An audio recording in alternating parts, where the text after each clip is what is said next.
Selamat pagi dan salam sejahtera untuk kita semua. Puji dan syukur kita panjatkan kehadirat Tuhan Yang Maha Esa karena berkatnya kita diberi kesehatan sampai hari ini. Perkenalkan, nama saya Gusti Sultan Rudiansyah dari program studi TRKJJ kelas 2A. Pada kesempatan kali ini, saya akan mempresentasikan makalah hasil kerja saya. Tanpa basa-basi, berikut penjelasan materi makalah saya. Berikut adalah judul makalah saya dengan judul Identifikasi Kerusakan dan Solusi Perbaikan di Jalan Brigjen Katamso, Kabupaten Ketapang. Dengan daftar isi sebagai berikut.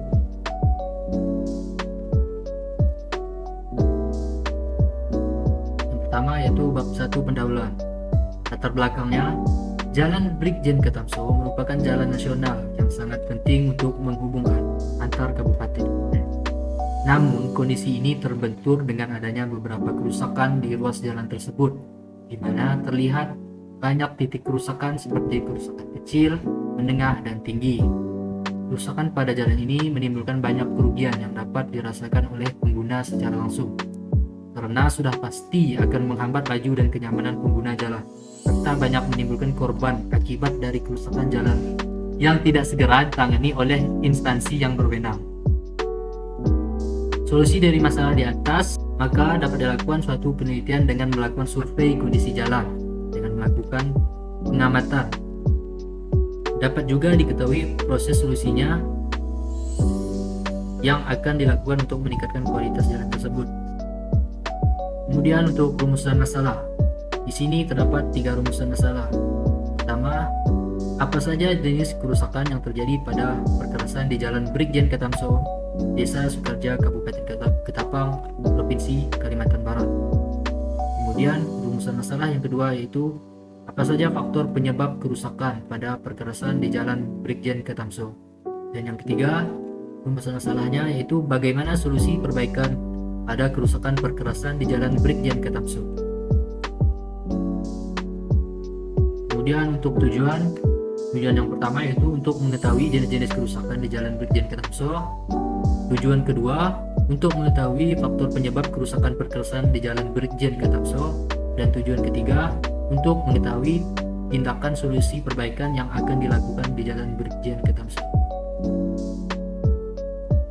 Untuk manfaat penelitian, yang pertama yaitu dapat memberikan informasi tentang jenis kerusakan dan tingkat kerusakan yang terjadi. Manfaat yang kedua dapat memberikan saran alternatif perbaikan perkerasan pada Jalan Brigjen Katamso. Dan manfaat ketiga memberikan informasi solusi yang tepat untuk sarana dan prasarana di Jalan Brigjen Katamso. Kemudian masuk di bab 2 pembahasan jenis-jenis kerusakan jalan. Berdasarkan Manual Pemeliharaan Jalan Direktorat Jenderal Bina Marga nomor 3 MNB 1983 yaitu sebagai berikut. Yang pertama yaitu retak kulit buaya atau alligator cracking. Retak yang berbentuk sebuah jaringan dari bidang persegi banyak atau poligon kecil menyerupai kulit buaya dengan lebar celah lebih besar atau sama dengan 3 mm. Retak ini disebabkan oleh kelelahan akibat beban lalu lintas yang berulang-ulang. Kedua, jenis kerusakan jalan yaitu kegemukan atau bleeding. Bentuk fisiknya itu terlihatnya lapisan tipis aspal tanpa agregat pada permukaan perkerasan, dan jika pada kondisi temperatur permukaan perkerasan yang tinggi atau pada lintas yang berat akan terlihat jejak bekas batik bunga ban kendaraan yang melewatinya. Yang ketiga yaitu retak kotak-kotak atau block cracking, yaitu retak yang berbentuk blok atau kotak pada perkerasan jalan. Retak ini terjadi pada lapisan tambahan overlay yang menggambarkan pola retakan perkerasan di bawahnya. Yang keempat, cekungan atau bumps and sags. Bendul kecil yang menonjol ke atas. Pemindahan pada lapisan perkerasan itu disebabkan perkerasan tidak stabil. Dan yang kelima yaitu keriting atau corrugation. Bentuk kerusakan ini berupa gelombang pada lapis permukaan dapat dikatakan alur yang arahnya melintang jalan dan sering disebut juga dengan plastic movement. Yang keenam, amblas atau depression. Bentuk kerusakan yang terjadi ini berupa amblas atau turunnya permukaan pergerasan pada lokasi-lokasi tertentu, tempat dengan atau tanpa retak. 7. Retak pinggir atau edge cracking. Retak pinggir adalah retak yang sejajar dengan jalur lalu lintas. Juga biasanya berukuran 1-2 kaki atau 0,3 sampai 0,6 meter dari pinggir pergerasan. Ini biasanya disebabkan oleh beban lalu lintas atau cuaca yang memperlemah pondasi atas maupun pondasi bawah yang dekat dengan pinggir pergerasan. Yang kedelapan yaitu retak sambung atau joint reflection cracking. Seperti ini umumnya terjadi pada pergerasan aspal yang telah dihamparkan di atas pergerasan beton semen Portland. Yang kesembilan, pinggir jalan turun vertikal atau land shoulder drop off. Bentuk kerusakan ini terjadi akibat terdapatnya beda ketinggian antara permukaan pergerasan dengan permukaan bahu atau tanah sekitarnya, di mana permukaan bahu lebih rendah terhadap permukaan pergerasan. Yang 10, retak memanjang atau melintang longitudinal atau transverse cracking. 11, tambalan atau patching and utility gate patching. 12, pengausan agregat atau polished aggregate.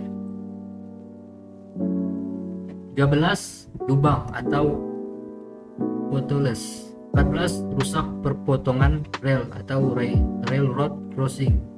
15, alur atau routing. 16, sungkur atau softing. Nomor 17, patah slip atau slipback cracking. Selanjutnya nomor 18, mengembang jembul atau swell. 19, pelepasan butir atau weathering or raveling. Untuk poin nomor 2 yaitu faktor penyebab kerusakan jalan. Menurut Departemen Pekerjaan Umum 2007, bahwa kerusakan pada konstruksi jalan dapat disebabkan oleh beberapa faktor. Yang pertama yaitu air, yang kedua iklim, yang ketiga lalu lintas, yang keempat material konstruksi perkerasan, dan yang kelima kondisi tanah dasar yang tidak stabil. Kerusakan yang timbul tidak disebabkan oleh satu faktor saja, tetapi gabungan dari beberapa faktor saling kait-mengait. Sebagai contoh adalah retak pinggir. Pada awalnya dapat diakibatkan oleh tidak baiknya sokongan dari samping. Dengan terjadinya retak pinggir, mungkin air meresap masuk ke lapis di lubang-lubang di samping, melemahnya daya dukung lapisan di bawahnya. Setelah melakukan survei serta analisa data dan diketahui jenis-jenis kerusakan pada jalan Brigjen Ketamso, Kelurahan Sukarja, Kecamatan Delta Pawan, Kabupaten Ketapang, faktor penyebab terjadinya kerusakan jalan yaitu salah satunya diakibatkan dari beban kendaraan dan lalu lintas yang cukup tinggi, faktor curah hujan yang menggenangi permukaan jalan diakibatkan tanah di badan jalan terlalu tinggi sehingga air susah mengalir ke drainase. Poin ketiga, jenis pemeliharaan jalan. Yang pertama yaitu pemeliharaan rutin merupakan penanganan yang diberikan hanya terhadap lapis permukaan yang sifatnya untuk meningkatkan kualitas berkendaraan atau riding quality tanpa meningkatkan kekuatan struktural dan dilakukan sepanjang tahun. Kedua, pemeliharaan berkala merupakan pemeliharaan yang dilakukan terhadap jalan pada waktu tertentu, tidak menerus sepanjang tahun dan sifatnya meningkatkan kemampuan struktural. Ketiga, peningkatan merupakan penanganan jalan guna memperbaiki pelayanan jalan yang berupa peningkatan struktural dan atau geometriknya agar mencapai tingkat pelayanan yang direncanakan. Solusi perbaikan jalan yaitu melakukan peningkatan jalan atau pengaspalan baru pada jalan yang telah rusak, karena apabila tidak diperbaiki akan menyebabkan kerusakan yang lebih parah dan tingkat kecelakaan semakin tinggi. Perlunya perencanaan drainase yang baik agar ketika hujan air tidak menggenangi permukaan jalan, dan melakukan perencanaan pemeliharaan agar jalan tersebut tidak cepat rusak. Menurut Manual Pemeliharaan Jalan nomor 3 MNB 1983 yang dikeluarkan oleh Direktorat Jenderal Bina Marga, penanganan kerusakan jalan yaitu 1. Kerusakan tambang. Faktor penyebabnya yaitu ambles tambalan umum. yang disebabkan oleh kurangnya pemadatan material urugan lapisan pondasi base atau tambalan material aspal. Kedua, cara pemasangan material bawah buruk, kegagalan dari perasan di bawah tambalan dan sekitarnya. Cara penanganannya yaitu dilakukannya perbaikan atau pergantian tambalan seluruh kedalaman untuk perbaikan permanen dan dilakukan penambalan permukaan untuk perbaikan sementara. Dua, kerusakan lubang. Faktor penyebabnya yaitu campuran material lapis permukaan yang kurang baik, air masuk ke dalam lapis pondasi lewat retakan di permukaan perbatasan yang tidak segera ditutup, tercabutnya aspal pada lapis aus akibat melekatnya pada ban kendaraan. Cara penanganannya yaitu perbaikan permanen yang dilakukan dengan penambalan seluruh kedalaman, dan perbaikan sementara dilakukan dengan membersihkan lubang dan mengisinya dengan campuran aspal dingin yang khusus untuk tambalan. Yang ketiga, kerusakan amblas. Faktor penyebabnya yaitu beban kendaraan yang melebihi apa yang direncanakan, pelaksanaan yang kurang baik, atau penurunan bagian perkerasan dikarenakan tanah dasar mengalami settlement. Cara penanganannya yaitu untuk amblas yang kurang dari 5 cm, bagian yang rendah diisi dengan bahan sesuai seperti lapen, latason, atau laston. 4. Kerusakan retak buaya. Faktor penyebab kerusakan yaitu mendulus dari material lapis pondasi rendah, kelelahan titik dari permukaan, pelapukan permukaan tanah dasar atau bagian pergerasan di bawah lapis permukaan kurang stabil. Cara penanganannya yaitu penambalan parsial atau di seluruh kedalaman. Dan jika kerusakan ringan, pemeliharaan sementara seperti menutup dengan larutan penutup, seluruh resif atas penanganan permukaan lain. 5. Kerusakan retak memanjang dan melintang. Penyebabnya yaitu gerak arah memanjang dan melintang oleh akibat kurangnya gesek internal dan lapis pondasi base atau tanah dasar sehingga lapis tersebut kurang stabil. Adanya perubahan volume tanah di dalam tanah dasar oleh gerakan vertikal, pengaruh tegangan termal akibat perubahan suhu, atau kurangnya pemadatan. Cara penanganannya yaitu perbaikan atau penutupan retakan didasarkan pada ukuran dan tingkat kerusakan. Yang keenam, kerusakan kegemukan. Faktor penyebabnya yaitu campuran material aspal lapis permukaan kurang baik, melemahnya bahan pengikat dan atau batuan. Cara perbaikannya yaitu perawatan permukaan dengan menggunakan slurisir. Kemudian bab 3 yaitu penutup dengan kesimpulan. Kesimpulan yang pertama yaitu jenis-jenis kerusakan yang terjadi pada ruas jalan Ketapang Sidu, yaitu butiran lepas, tambalan sebanyak 4 buah, lubang sebanyak 17 buah, retak memanjang, retak melintang, dan terakhir amblas sebanyak 4 buah. Kesimpulan kedua yaitu kerusakan yang terjadi disebabkan oleh beban lalu lintas yang melebihi beban tumbuh muatan yang diizinkan. Adapun solusinya yang ketiga yaitu melakukan peningkatan jalan atau pengaspalan baru pada jalan yang telah rusak, karena apabila tidak diperbaiki akan menyebabkan kerusakan yang lebih parah dan tingkat kecelakaan semakin tinggi. Perlunya perencanaan drainase yang baik agar ketika hujan air tidak menggenangi permukaan jalan, dan melakukan perencanaan pemeliharaan agar jalan tersebut tidak cepat rusak.